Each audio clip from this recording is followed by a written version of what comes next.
Cell cycle या cell division cycle actually एक series of events है जिसकी वजह से सेल जो है वो डिवाइड करता है और डिवाइड करने के बाद अपने टू डॉटर सेल्स बनाता है। सेल साइकिल को हम ब्रॉडली दो मेजर फेजेस में डिवाइड कर सकते हैं। एक को हम एम फेज कहते हैं और एक को हम इंटरफेज कहते हैं। यहाँ पे आप देखिए कि जैसे यहाँ पे ये आपको एम फेज नज़र आ रही है और यहाँ पे एक्चुअली सेल डिवाइड होके दो डॉटर सेल्स बनाता है and rest of the phase is what we can say is the interphase. ये सारे का सारा जो बाकी है फेज सेल की डिवीजन का, इसको हम इंटरफेज कहते हैं, which will further be divided in some sub stages. तो वो हम तफसील से देखेंगे कि किस तरह से हम सेल साइकिल को डिफरेंट स्टेजेस में डिवाइड करते हैं। एम फेज के अंदर दो अहम प्रोसेस होते हैं। पहला तो माइटोसिस है, जिसके नतीजे में जो आपका डुप्लीकेटेड क्रोमोसोम होता है वो सेपरेट होता है और दो न्यूक्लियाई बनाता है। दूसरा जो अहम स्टेप है वो ये है कि जो साइटोकाइनेसिस है, साइटोकाइनेसिस में एक्चुअली एंटायर सेल डिवाइड कर जाता है और दो डॉटर सेल्स बनते हैं। यहाँ आप देखिए कि किस तरह से माइटोसिस में प्रोफेज होती है, metaphase, anaphase and ultimately it will involve telophase. And ultimately जब माइटोसिस कंप्लीट हो रही है, इसका जो रिमेनिंग पार्ट है साइटोकाइनेसिस, जिसके अंदर जो न्यूक्लियाई डिवाइड हो चुके हैं बिल्कुल उनके इर्द गिर्द मौजूद साइटोप्लाज्म भी डिवाइड हो जाता है और अल्टीमेटली जो सेल है वो एक से दो डॉटर सेल्स में तब्दील हो जाता है। जो एक पेरेंट सेल है that will divide into two daughter cells. और ये सारी की सारी जो फेज़ है सेल साइकिल की, ये एम फेज़ है। ये तकरीबन एक मैमलियन सेल के अंदर जनरली होता क्या है कि तकरीबन 1 घंटे के अंदर ये सारे का सारा जो फेज़ है ये कंप्लीट हो जाता है, जिसमें माइटोसिस होती है, साइटोकाइनेसिस होता है और अल्टीमेटली एक सेल जो है वो दो डॉटर सेल्स में तब्दील हो जाता है। इंटरफेज या जो दूसरा पीरियड हमने बात की थी ब्रॉडली, जब हमने डिवाइड किया सेल साइकिल को, तो हमने कहा था एक एम फेज है and the other one is interphase. ये एक्चुअली सेल डिवीजन्स के दरमियान का टाइम है।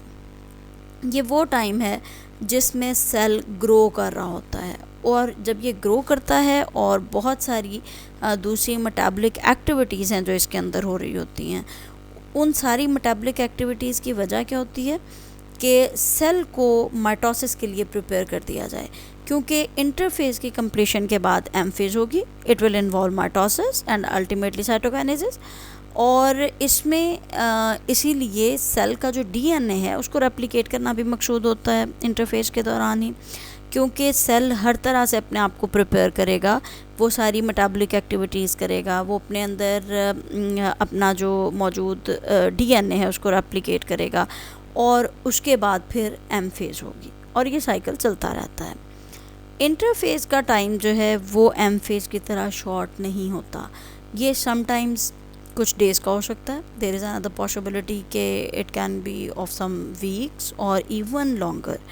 अब ये चीज़ किस चीज़ पर डिपेंड करेगी कि सेल का इंटरफेस कितना लॉन्ग होगा, ये सेल की टाइप पे डिपेंडेंट है कि सेल किस तरह का है और वो किस कंडीशन में मौजूद है।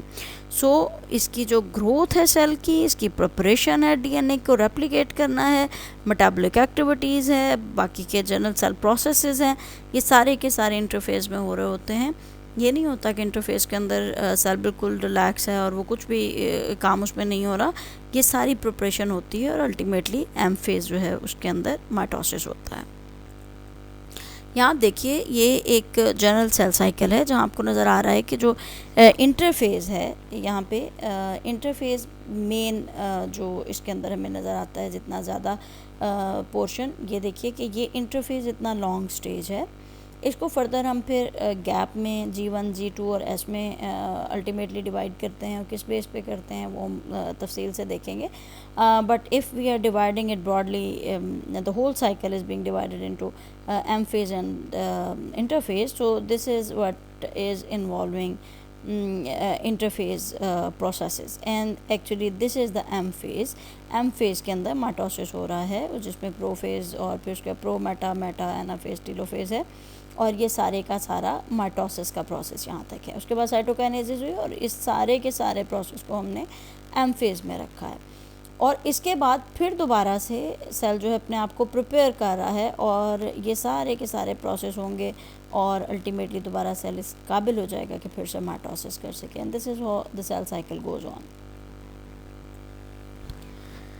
एक ख्याल ये भी किया जा सकता है कि सेल इंटरफेस में रेप्लिकेट करता है, लेकिन अल्टीमेटली फिर मज़ीद डिटेल पता चली कुछ ऐसे सेल्स जिन्हें हम एसिंक्रोनस सेल्स कहते हैं।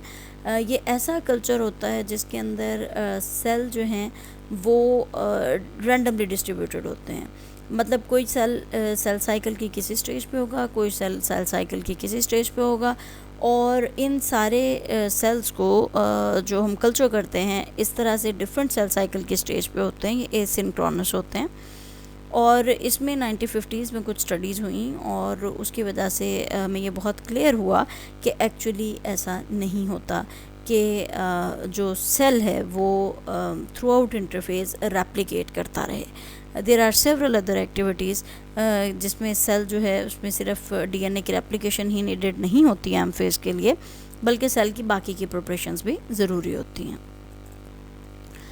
इसके लिए जो एक्सपेरिमेंट डिज़ाइन किया जा सकता है जो इसको बड़ा अच्छे से एलाबोरेट कर सकता है, उसमें हम डीएनए की रेप्लिकेशन देख सकते हैं। उसको मॉनिटर करने के लिए हम करते क्या हैं कि हम 3H थायमाडीन जो है वो देते हैं सेल कल्चर करके सेल्स को, और जब थायमाडीन हम देंगे and that is actually radio labelled, तो ये थायमाडीन जो है नए बनने वाले डीएनए के स्ट्रैंड के अंदर इनकॉर्पोरेट होती जाएगी, और फिर हम इसको जो है रेडियो एक्टिविटी डिटेक्ट करके हम इसको देख सकते हैं कि थायमाडीन किस तरह से आके यहाँ पे न्यूली सिंथेसाइज्ड डीएनए में अपने आप को एडजस्ट कर लेता है। एक टेक्निक यूज़ होती है जिसे हम कहते हैं auto radiography. Auto radiography actually एक इमेजिंग टेक्निक है। इस टेक्निक का मकसद ये होता है कि जो हमारा सैंपल है उसको हमने ऑलरेडी लेबल किया होता है किसी रेडियो एक्टिव मटीरियल के साथ, और इस सैंपल को जब हम एक्सपोज करते हैं तो रेडियो एक्टिविटी का सोर्स जो है वो इसी सैंपल के अंदर चूँकि मौजूद होता है तो हम इसको ऑब्ज़र्व कर सकते हैं। इसी तरह से हम कुछ इन विट्रो एनालिसिस करते हैं जिसमें इन विट्रो ऑटो रेडियोग्राफी होती है। उसमें हम क्या करेंगे कि सेल्स जो हैं उनको कल्चर कर लिया जाएगा और उसके बाद सेल के डिफरेंट कंपोनेंट्स को हम सेपरेट कर सकते हैं। फॉर एग्जांपल हम डीएनए आइसोलेट कर सकते हैं, हम आरएनए को आइसोलेट कर सकते हैं, या हम प्रोटीन और लिपिड्स को आइसोलेट कर सकते हैं। और उसके बाद जब हमने डिफरेंट कंपोनेंट्स आइसोलेट कर लिए तो हम इनको एक जो भी बेहतरीन हमारा सूट करने वाला रेडियो आइसोटोप होगा उस सूटेबल रेडियो आइसोटोप के साथ हम इन कंपोनेंट्स को लेबल कर लेते हैं। अगर हम 3H थायमाडीन देते हैं किसी भी ऐसे सेल कल्चर को जिसमें हमने थोड़े टाइम के लिए एक्सपोजर दिया है, for example there is a possibility कि हम सिर्फ 30 मिनट्स के लिए 3H थायमाडीन जो है वो रेडियो आइसोटोप प्रोवाइड करें, और उसके बाद हम सेल्स को उसका सैंपल लेके उसको हम फिक्स कर लेते हैं। फिक्स करेंगे, उसको ड्राई कर लेंगे और उसे स्लाइड पे ड्राइड फॉर्म में हम एग्ज़ामिन करने के लिए ले जाएंगे।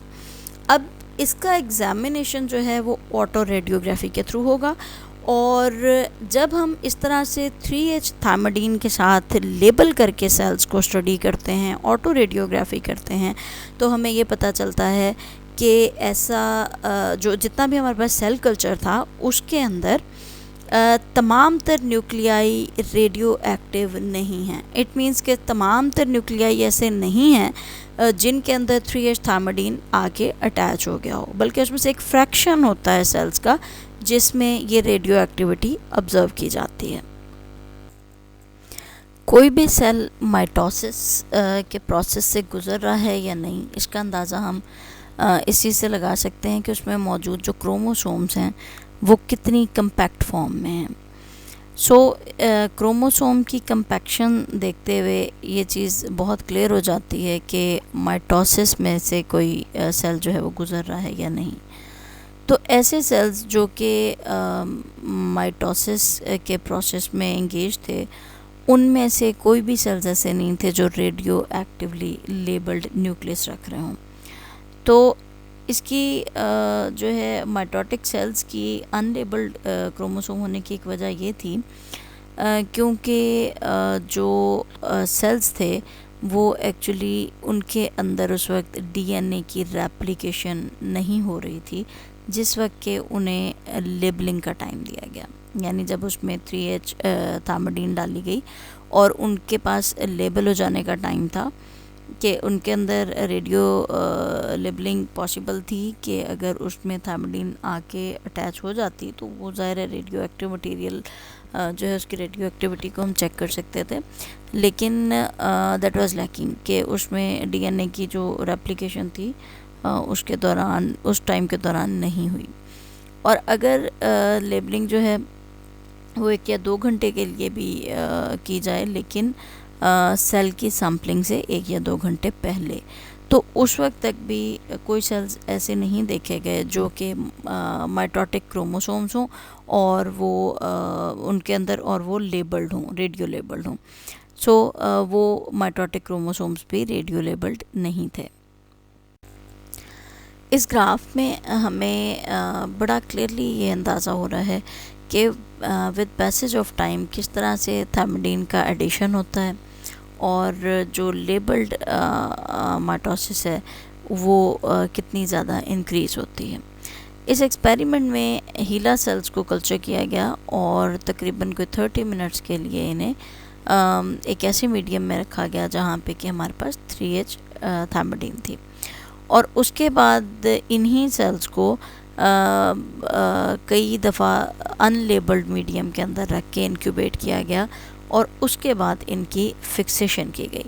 फिक्सेशन के बाद जो स्लाइड्स बनाई गई उनको ऑटो रेडियोग्राफी के थ्रू ऑब्ज़र्व किया गया। हर कल्चरल डिश को इस एक्सपेरिमेंट में स्कैन किया गया और देखा गया कि जो सेल्स थे माइटोसिस के अंदर वो जो उस वक्त माइटोसिस उनमें हो रही थी उनको फिक्स किया गया था, तो उसमें परसेंटेज ऑब्ज़र्व की गई कि माइटोटिक सेल्स कितने हैं जो कि लेबल्ड क्रोमोसोम कंटेन कर रहे हैं, और उसके बाद उस ऑब्जर्वेशन को जो है इसमें प्लॉट किया गया है। यहाँ पे आप देख सकते हैं कि किस तरह से एक्स एक्सिस पे आपको यहाँ पे टाइम नज़र आ रहा है। ये आवर्स हैं after treatment with this 3H थायमिडीन। ये 3H थायमिडीन डालने के बाद जो कितने घंटे के लिए इसको इंक्यूबेट किया गया, डिफरेंट सेल्स लिए गए हैं, और वाई एक्सिस पे आपको यहाँ नज़र आ रहा है कि परसेंटेज देखी गई है उन सेल्स की जो कि लेबल्ड हैं, रेडियो लेबल्ड हैं और वो माइटोसिस से गो थ्रू कर रहे हैं। सो यहाँ आप देखिए कि किस तरह से पहले इंक्रीज़ नज़र आता है और उसके बाद टाइम के साथ साथ ये सबसाइड कर जाता है, उसके बाद फिर इसमें देखने में इंक्रीज़ आ रहा है। इसका मतलब ये है कि जो जितने ज़्यादा घंटे गुजरते हैं उसमें हर टाइम में इक्वल जो है माइटोसिस नहीं हो रही। एक सेल साइकिल के अंदर ये जो रेप्लिकेशन का प्रोसेस हो रहा है ये एक्चुअली एक वेल डिफाइंड किस्म के पीरियड में होता है सेल साइकिल में, ये हर वक्त इक्वल स्पीड से नहीं होता।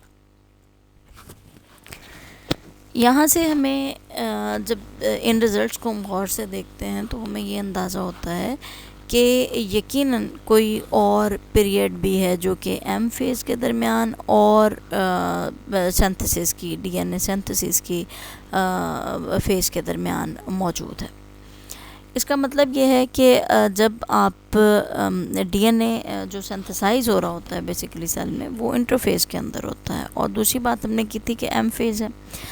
अब ये सारा प्रोसेस जो है इन दोनों फेजेस के अलावा भी कोई गैप है जो कि मौजूद है, जिसे हम G2 कहते हैं। एक्चुअली ये सेकंड गैप है। जो G2 का ड्यूरेशन है ये एक कुछ सैम्पल्स के अंदर, एक सैम्पल ऑफ सेल्स के अंदर ये देखा गया कि जब तक माइटोटिक क्रोमोसोम्स को लेबल्ड माइटोटिक क्रोमोसोम्स को ऑब्ज़र्व किया जाता है तब तक ये G2 का जो फेज़ है ये एक कॉन्टीन्यूस फेज़ है। जो कि सेल्स में ऑब्ज़र्व किया गया। यहाँ आप देखिए कि जो G2 है ये गैप, इसमें सेल ग्रोथ और इसमें प्रिपरेशन फॉर माइटोसिस जो है वो इस इम्पॉर्टेंट काम है जो कि G2 फेज़ के अंदर होता है। जब थायमिडीन के साथ इंक्यूबेशन शुरू होती है तो जो सेल सबसे पहले जिनमें क्रोमोसोम्स लेबल होते हैं वो सेल्स होते हैं जो कि डीएनए सिंथेसिस की लास्ट स्टेज पे होते हैं।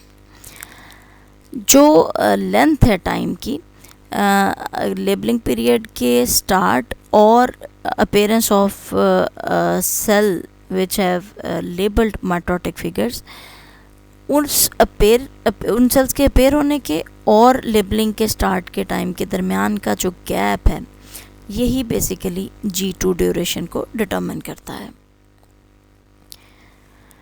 डीएनए की रेप्लिकेशन जिस फेज़ में होती है ये एस फेज़ कहलाता है, और एस से मतलब आप याद रखिए कि ये सिंथेसिस का फेज़ है, इसमें डीएनए रेप्लिकेट करता है।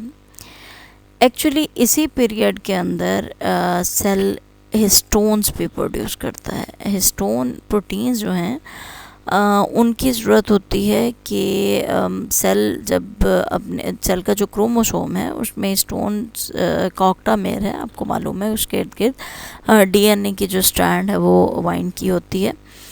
तो ये जो हिस्टोन प्रोटीन्स हैं सिर्फ डीएनए नहीं रेप्लिकेट करता, बल्कि ये जो हिस्टोन प्रोटीन्स हैं ये भी रेप्लिकेट करते हैं। एडिशनल जितने चाहिए होते हैं ये हिस्टोन प्रोटीन्स बनाए जाते हैं, और जब सेल डबल होता है तो उसमें फिर क्रोमोसोम के अंदर न्यूक्लियोसोम्स भी डबल होते हैं। इस तरह से जो अल्टीमेटली क्रोमोसोम की जो क्रोमाटिन है उसकी रेप्लिकेशन होती है। ये एक स्कीमेटिक सा मॉडल है जिसके अंदर कोर हिस्टोन्स की डिस्ट्रीब्यूशन दिखाई गई है। जब डीएनए रेप्लिकेट कर रहा होता है तो उसमें किस तरह से हिस्टोन्स जो है वो डिस्ट्रीब्यूट होते हैं।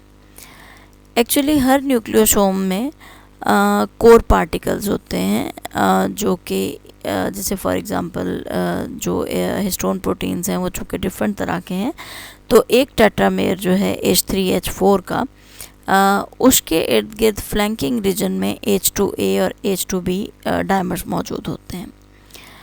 अब जो हिस्टोन्स पेरेंटल न्यूक्लियोसोम में मौजूद होते हैं और उसके बाद रेप्लिकेशन का प्रोसेस होता है, तो यहाँ इस डायग्राम में वो ब्लू कलर में आपको नज़र आ रहे हैं, और जो उसको डिफ्रेंशिएट किया गया है न्यूली सिंथेसाइज्ड हिस्टोन से डिफ्रेंशिएट करने के लिए यहाँ इसको रेड कलर दिया गया है। अब इस मॉडल के अकॉर्डिंग जो पेरेंटल हिस्टोन का टेट्रामर है जो H3H4 टाइप के हिस्टोन्स रखता है वो इंटैक्ट रहता है, और उसके बाद जो डॉटर डुप्लेक्स बनता है उसमें इसकी डिस्ट्रीब्यूशन बिल्कुल रैंडम होती है। जबकि जो फ्लैंकिंग रीजन में H2A और H2B का डायमर जो है उसका पेयर मौजूद होता है वो पेरेंटल न्यूक्लियोसोम में सेपरेट हो जाता है, और उसके बाद रैंडमली वो रिकम्बाइन करता है दोबारा से H3H4 टेट्रामर के साथ, और फिर इसी तरह से वो डॉटर कॉम्प्लेक्स में आपको नज़र आता है। एस फेज़ कितना टाइम लेती है, उसकी लेंथ कितनी है, इसको हम डायरेक्टली ही मेजर कर सकते हैं। जब हम किसी भी ऐसे कल्चर को देखते हैं जो कि एसिंक्रोनस सेल्स पर मुश्तमिल है, तो उसमें किसी एक ख़ास किस्म की एक्टिविटी के अंदर जितने भी सेल्स एंगेज होते हैं वो एक्चुअली ये चीज़ डिटरमिन करते हैं कि उसमें कितना टाइम उस स्पेसिफिक एक्टिविटी में इस सेल का लग रहा है, और वो उस सेल की पूरी लाइफ का कितने % है। यानी अगर हमें तमाम जो सेल साइकिल का टाइम है, पूरे सेल साइकिल का टाइम हमें मालूम हो कि कितना है, तो हम एस फेज़ को कैलकुलेट कर सकते हैं। उसका क्या तरीका होगा कि जब हम 3S थायमिडीन के साथ रेडियो एक्टिवली लेबल करेंगे सेल्स को, तो जितने सेल के जो न्यूक्लियाई हैं वो रेडियो एक्टिवली लेबल हो जाते हैं। इसका मतलब है कि उस वक्त वो सेल जो है वो रेप्लिकेट कर रहा था अपने न्यूक्लियस को, और वो सिंथेसिस की फ़ेज़ में मौजूद था। तो उससे हमें ये अंदाज़ा हो जाता है कि जितना न्यूक्लियर मटेरियल है उसके अंदर तभी उसकी रेडियो एक्टिविटी नज़र आएगी जब उसमें 3H थायमिडीन जो है वो इनकॉर्पोरेट हो चुका होगा। तो इसलिए हमें न्यूक्लियाई जितने हमारे उस वक्त रेडियो लेबल होंगे उनको देख के उनकी परसेंटेज से हमें अंदाज़ा हो जाएगा कि कितने सेल्स जो हैं वो उस प्रोसेस से एस फेज़ से गुज़र रहे हैं, और हम उस टाइम को नोट कर सकते हैं और हमें उससे अंदाज़ा हो जाएगा कि टोटल सेल साइकिल जो है उसमें से कितना टाइम एस फेज़ का है। इसी तरह से जब हम एम फेज़ को कैलकुलेट करते हैं तो वो हम किस तरह से कैलकुलेट करते हैं कि कितने सेल माइटोसिस के प्रोसेस से गुजर रहे हैं, या जो दूसरा हिस्सा है एम फेज़ का वो साइटोकाइनेसिस है, तो कितने सेल्स जो हैं वो साइटोकाइनेसिस से गुजर रहे हैं। हम उनको रेडियो लेबल करके उसकी परसेंटेज देख सकते हैं कि अगर सेल्स माइटोसिस या साइटोकाइनेसिस से गो थ्रू हो रहे हैं, इट मीन्स कि वो सारे के सारे सेल्स जो होंगे वो एम फेज़ में होंगे, और वो लेंथ कितनी है उसको कैलकुलेट करके हम G1 या जो फर्स्ट गैप है उसको मालूम कर लेते हैं। लेकिन होता क्या है कि जब हम G2 को, S को और M को आपस में ऐड करते हैं तो उसके बाद जो है अगर हम देखें तो सेल साइकिल का पूरा टाइम नहीं आता, बल्कि उसके अलावा भी टाइम है जो सेल साइकिल लेता है अपनी कंप्लीशन के लिए। तो ये तीनों पीरियड्स अगर जमा कर भी दिए जाते हैं तो पूरे सेल साइकिल का टाइम नहीं निकलता। इसका मतलब ये है कि इसमें कोई और फेज़ भी है जो कि जिससे सेल साइकिल जो है वो गो थ्रू करता है, और उस गैप को हम फर्स्ट गैप कहते हैं या G1 कहते हैं। ये एक्चुअली वो गैप होता है जो माइटोसिस के और प्रोसीडिंग DNA सिंथेसिस के दरमियान का टाइम होता है। तो ये फर्स्ट गैप है। माइटोसिस हो चुकी होगी तो उसके बाद जो है ये फर्स्ट गैप का टाइम आएगा, और उसके बाद फिर एस फेज़ होगी। एक प्रॉपर्टी जो है जो डिफरेंट किस्म के सेल्स को एक दूसरे से डिफरेंशिएट करती है डिफरेंट ऑर्गेनिज़म्स के अंदर, वो ऑर्गेनिज़म मल्टी सेलुलर प्लांट्स हो सकते हैं या वो मल्टी सेलुलर ऑर्गेनिज़म हो सकते हैं। तो उनमें एक अहम प्रॉपर्टी ये होती है कि ये सेल ग्रो कर पाते हैं, ग्रोथ होती है इनमें, प्लस ग्रो करने के बाद ये डिवाइड करते हैं, और इनमें मतलब डिवीजन होती है, सेल डिवीजन होती है। अब तीन ब्रॉडर कैटेगरीज़ में हम सेल्स को डिवाइड करते हैं उनके नेचर के हिसाब से, उनकी ग्रोथ और उनकी डिवीजन के हिसाब से। पहली तरह के सेल्स वो सेल्स हैं जैसा कि मसल सेल हैं या RBCs हैं बॉडी में पाए जाने वाले, या नर्व सेल्स हैं।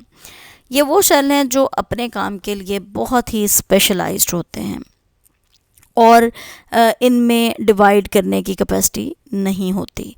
अब होता क्या है कि जब सेल पहले अनडिफ्रेंशिएटेड होता है, फिर ये डिफ्रेंशिएट हो जाता है अपनी डेवलपमेंट में, और जब डिफ्रेंशिएट हो जाता है तो उसकी कोई ना कोई प्रॉपर यूँ समझ लीजिए कि उस सेल की जो एक्टिविटी है वो डिटर्मिन हो जाती है कि सेल को क्या करना है। फॉर एग्जांपल नर्व सेल है तो that is specialised for some purpose. Muscle cell है तो वो अपने मसल की एक्टिविटी करता है। रेड ब्लड सेल है तो उसका अपना काम है। ये अब कभी नहीं होगा कि मसल सेल जो है वो कभी कभार ऑक्सीजन भी कैरी करना शुरू कर दे, या कभी कभार वो नर्व इम्पल्स को भी मूव कराना शुरू कर दे। ऐसा नहीं होता ना। हर सेल की अपनी अपनी प्रॉपर एक्टिविटी होती है जिसको वो परफॉर्म कर रहा होता है। जब इन सेल्स की डिफ्रेंसिएशन हो जाती है तो वो सेल उसी फॉर्म में रहते हैं जब तक कि उनकी डेथ नहीं हो जाती। अनटिल डेथ ये वही काम करते रहते हैं जिसके लिए इनकी स्पेशलाइजेशन है, डिफ्रेंसिएशन है। दूसरे टाइप के सेल्स अमूमन डिवाइड नहीं करते, लेकिन जब इन्हें अपनी DNA की सिंथेसिस के लिए और डिवाइड करने के लिए कोई स्टिमुलस मिलता है, कोई स्पेसिफिक अप्रोप्रिएट किस्म का स्टिमुलस हो, तो ये अपनी DNA की सिंथेसिस भी करते हैं और अल्टीमेटली ये डिवाइड भी करते हैं। इस ग्रुप में आ जाते हैं जैसे कि लीवर सेल्स। अगर आप देखिए कि लीवर का कोई पार्ट सर्जिकली रिमूव हो जाता है और कोई एक डोमेन उसका हम या छोटा पार्ट जो है उसको रिमूव करना पड़ जाता है, एपेक्टमी करनी पड़ जाती है, तो उसके नतीजे में जो लीवर के रिमेनिंग सेल्स होते हैं, बाकी का लीवर है जो कि मौजूद होता है, वो उसे एक स्टिमुलस मिलता है। कि ये एक पार्ट जो है वो रिमूव हो गया और जो रिमेनिंग लीवर होगा उन्हें एक इंडक्शन मिलेगी कि वो प्रोलिफरेट करना शुरू कर दें और जो हिस्सा उसका लूज़ हुआ है उसको रीजनरेट करके मुकम्मल कर दें।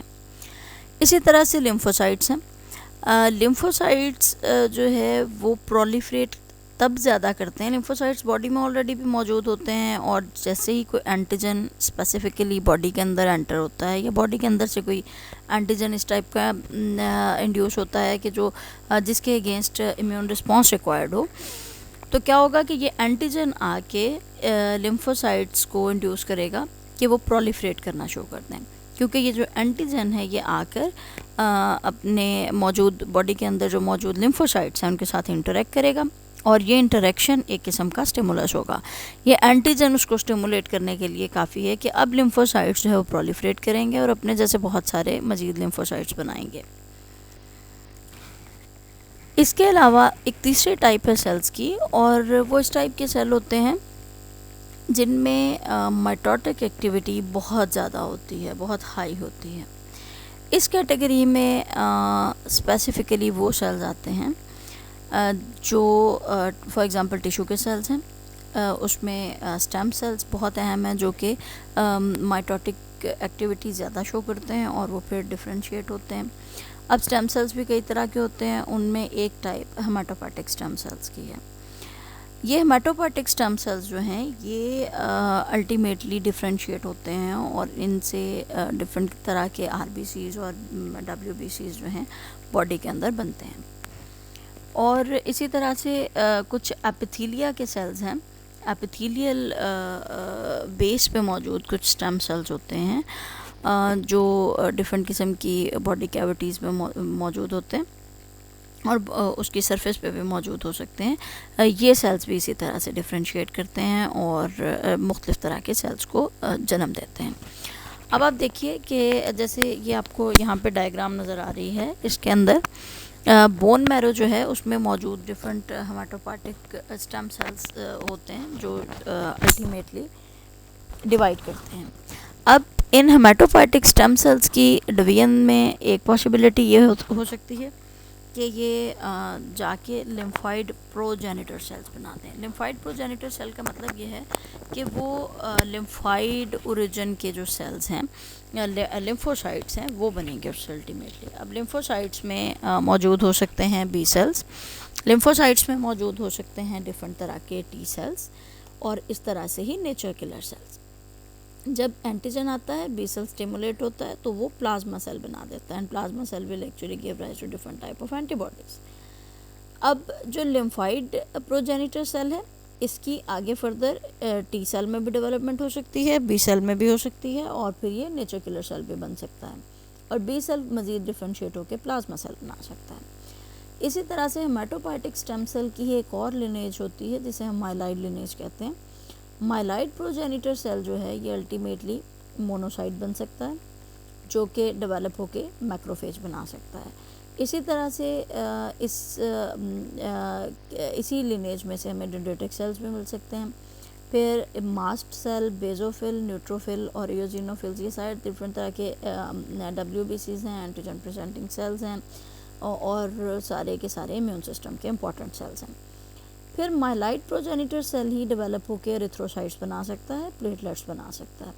सो ये सारी की सारी जो डिफ्रेंशिएशन है जिससे हमारे पास इतनी वैरायटी में सेल्स आ रहे हैं, ये हेमाटोपोएटिक स्टेम सेल से ही ओरिजिनेट हुए हैं। हेमाटोपोएटिक स्टेम सेल की डिफरेंट लाइंस में डिफ्रेंशिएशन होती गई और उस डिफ्रेंशिएशन के नतीजे में हमें डिफरेंट वैरायटी के सेल्स मिले हैं जो कि बॉडी के अंदर अपना अपना रोल प्ले करते हैं। एक अनस्पेशलाइज्ड किस्म के सेल्स एपिकल मेरिस्टेम के सेल्स भी हैं जो कि प्लांट की रूट और उसके स्टेम की टिप्स पे मौजूद होते हैं।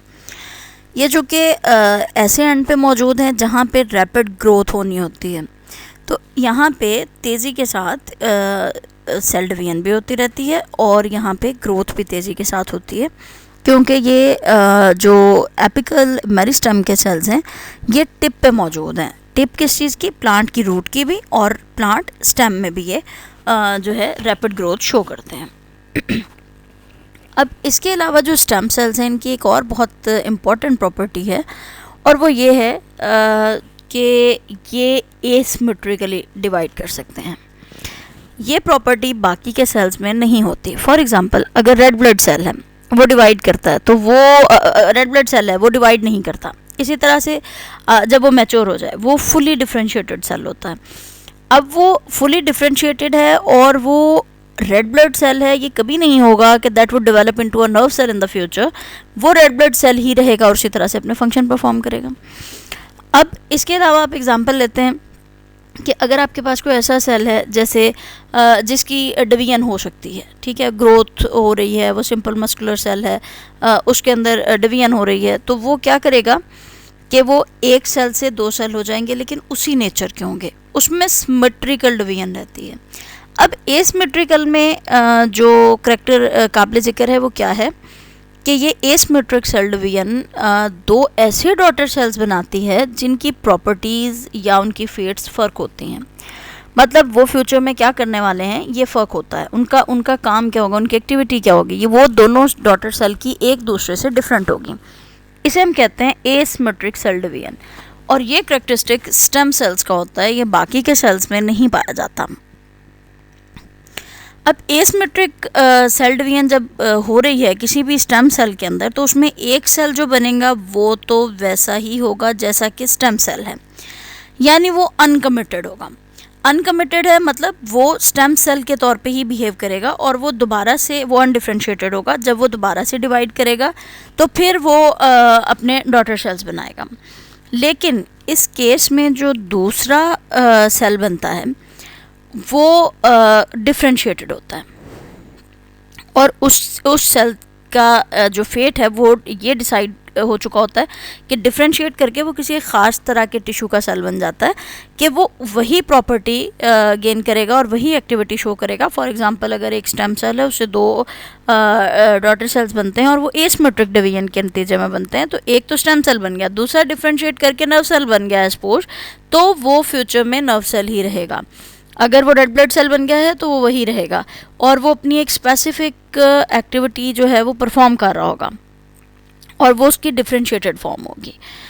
यानी हम ये कह सकते हैं कि जो एसिमेट्रिक डिवीजन होती है इसमें सेल्फ रिन्यूअल भी हो रहा होता है, मतलब stem cell to stem cell. Like अगर स्टेम सेल है पेरेंट भी, तो डॉटर सेल जो है वो भी वैसा ही है, तो वो भी स्टेम सेल है, वो फिर से ग्रो करके डिवाइड करने की कैपेसिटी रखता है। और एक तो सेल्फ रिन्यूअल हो रहा है स्टेम सेल्स का, दूसरा इसमें डिफरेंशिएटेड टिश्यू सेल्स बन रहे हैं जिसकी वजह से जो उस टिश्यू की स्पेसिफिक एक्टिविटी है वो परफॉर्म की जाएगी। कुछ ऐसे नॉन स्टेम सेल्स भी हैं जो किसी हद तक एसिमेट्रिक या अनइक्वल किस्म की डिवीजन शो करते हैं। फॉर एग्जांपल, जो ओवोसाइट्स हैं, इनकी जब डिवीजन हो रही होती है, जब ओवोसाइट्स बन रहे होते हैं, तो ओवोजेनेसिस में जब माइटोसिस के प्रोसेस के बाद ग्रोथ होगी और ये सेल्स जो ओवोगोनिया के हैं ये डिवाइड करेंगे, डिफरेंशिएट करेंगे। तो डिफरेंशिएशन के बाद होता क्या है कि ये प्राइमरी ओवोसाइट बनाते हैं, और प्राइमरी ओवोसाइट से फिर सेकेंडरी ओवोसाइट बनता है जिसको कि फर्टिलाइजेशन उसकी पॉसिबल होती है के साथ। अब जब सेकेंडरी ओवोसाइट बन रहा होता है उसके साथ एक पोलर बॉडी बन रही होती है। अब एक ही प्राइमरी ओवोसाइट है और वो डिवाइड कर रहा है, अब वो एक तो अपने जैसा ही सेकेंडरी ओवोसाइट बना रहा है और साथ में पोलर बॉडी बन रही है जो बिल्कुल डिफरेंट तरह का स्ट्रक्चर रखती है। तो ये है जिसे हम कहते हैं एसिमेट्रिक या अनइक्वल सेल डिवीजन है। पोलर बॉडी जो है एक्चुअली फर्टिलाइज नहीं की जा सकती और वो फर्दर उसमें जाइगोट का बन जाना पॉसिबल नहीं होता। इसी तरह से जो डिवीजन होती है डिफरेंट किस्म के टी सेल्स की, तो वो टी सेल जो है ये भी पॉसिबिलिटी होती है कि वो डिफरेंशिएट करके किसी एक टाइप के टी हेल्पर सेल में चेंज हो जाएं, वो डिफरेंशिएट करने के बाद किसी टी रैग में चेंज हो जाएं, या वो किसी ना किसी साइटोटॉक्सिक टी सेल में चेंज हो जाएं। तो वो जो डिवीजन ऑफ टी सेल्स है वो भी इसी तरह से एसिमेट्रिक या अनइक्वल होती है। सेल साइकिल की लेंथ डिफरेंट टाइप के सेल्स में वेरी करती है। ये ऐसा नहीं होता कि एक ही तरह की लेंथ होगी सारे सेल साइकिल की हर टाइप के सेल के अंदर। फॉर एग्ज़ाम्पल अगर हम एम्ब्रियो की बात करें, फ्रॉग एम्ब्रियो है जो, उसमें जब क्लीवेज हो रही होती है उस टाइम पे सेल्स बड़े रैपिडली ग्रो करते हैं और उनमें सेल साइकिल जल्दी कंप्लीट होता है। It takes about 30 minutes. इन सेल्स के अंदर G1 और G2 फेज़ नहीं होता है। ये दोनों ही गैप का टाइम है और ये लॉन्ग गैप्स हो सकते हैं, लेकिन इन फ्रॉग एम्ब्रियो के अंदर ये G1 और G2 नहीं होते। अब इसके कंपैरिजन में अगर हम मैमेलियन लिवर का सेल देखते हैं तो उसमें काफ़ी लंबा टाइम हो सकता है और ये it can go up to several months, क्योंकि ये जो टिशू है ये बहुत ही स्लो ग्रोइंग टिशू है, तो इसमें सेल साइकिल की लेंथ अप टू मंथ्स भी हो सकती है। इसके अलावा कुछ ऐसी एक्सेप्शंस हैं जिनमें या तो सेल टेम्पोरेरीली या परमानेंट तौर पे डिवाइड करना बंद कर चुका होता है।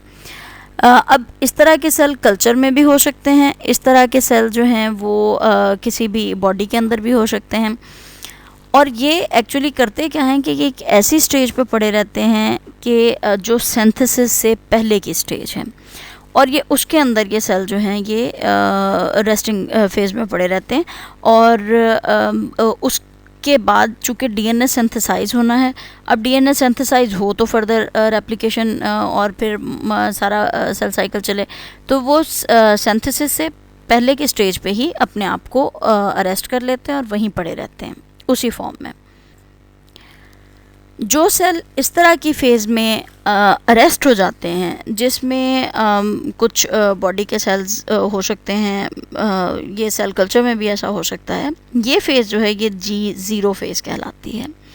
यहाँ आप देखिए कि ये G1 का ही पार्ट है, लेकिन ये G0 फेज़ कहलाती है। हम इसको डिस्टिंग्विश कर सकते हैं G1 फेज़ से।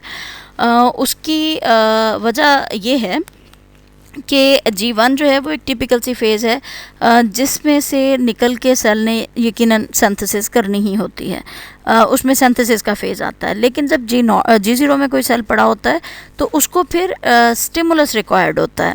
जब ग्रोथ प्रमोटिंग सिग्नल इसको मिलता है कोई ना कोई, तो तब G0 से G1 फेज़ में सेल जाएगा और फिर उसके बाद वो दोबारा से सेल साइकिल के अंदर री एंटर हो जाएगा और वो अपना तमाम बाकी साइकिल जो है उसको कंप्लीट करेगा। तो ये G0 स्टेज जो है ये बहुत ज़्यादा समटाइम प्रोलॉन्ग भी कर सकती है।